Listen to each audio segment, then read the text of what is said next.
नमस्कार, आप सभी का स्वागत करती हूं भारत 24 पर। मैं हूं आपके साथ पूर्णिमा मिश्रा और वक्त है दहाड़ का। इस्लामिक आतंकवाद और खालिस्तानी आतंकी मिलकर हिंदुस्तान के खिलाफ साजिश रच रहे हैं।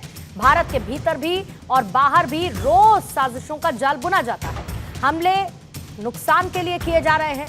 हिंदुस्तान की जांच एजेंसीज लगातार इन दुश्मनों को ट्रेस और ट्रैक करती हैं, फिर भी गाहे बगाहे ये कुछ हद तक अपने मंसूबों में कामयाब होते हैं या फिर कामयाब दिखाने की कोशिश करते हैं।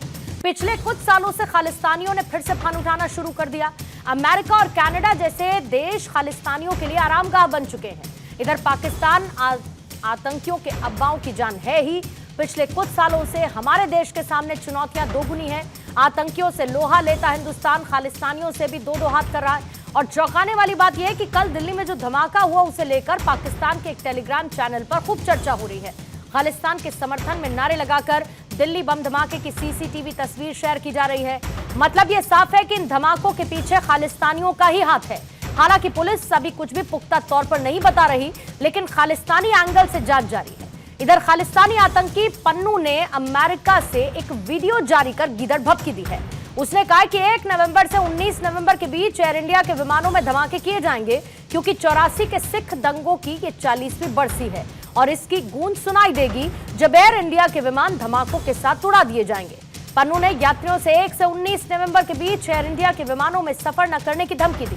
इधर जम्मू कश्मीर के गांदरबल में लश्कर-ए-तैयबा की लोकल विंग टीआरएफ ने टारगेट किलिंग कर नई चुनौती पेश कर दी। इन हमलों में 7 लोगों की मौत हो गई है। जम्मू कश्मीर से लेकर दिल्ली तक साजिशों का जाल बुना गया है। ऊपर से कनाडा और फिर अमेरिका में मौत जुड़ा रहा खालिस्तानी आतंकी पन्नू रह रहकर धमकियां देता है। कल से लेकर आज तक टेरर की क्रोनोलॉजी क्या है, पहले आपको ये बता देते हैं। और क्रोनोलॉजी क्या कहती है? 20 अक्टूबर को क्या देखने को मिला? 20 अक्टूबर को दिल्ली में ब्लास्ट की घटना देखने को मिली।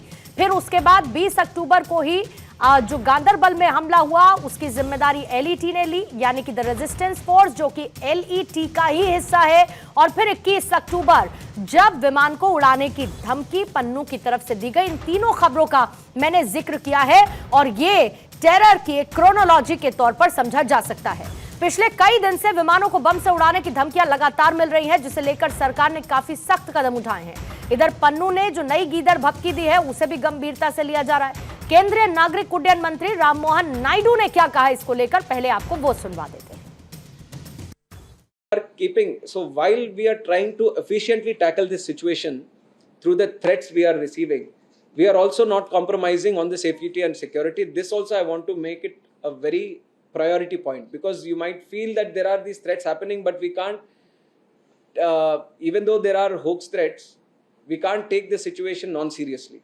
Everything is important for us. Now the life of a passenger is important, the security situation is important, so the protocol is important for us. So we have enhanced the security also. We have enhanced the security at airports. We are doing 10% more checking at the security checkpoints. We have enhanced the CC cameras, whatever needs to be done, so that the airports get monitored more. That part also we are doing. तो आज दहाड़ की चर्चा शुरू करने से पहले सबसे पहले सवालों का जिक्र। पहला सवाल ये कि क्या झल्लाहट में धमकियां देता है आतंकी पन्नू? दूसरा ये कि पन्नू जैसे आतंकियों को यूएस कनाडा में पनाह क्यों है? पिछले कुछ सालों में खालिस्तानी इतने सक्रिय कैसे हो गए हैं? क्या दिल्ली ब्लास्ट का खालिस्तान कनेक्शन है? पाकिस्तान खालिस्तान कनेक्शन कितनी बड़ी टेंशन भारत के लिए है?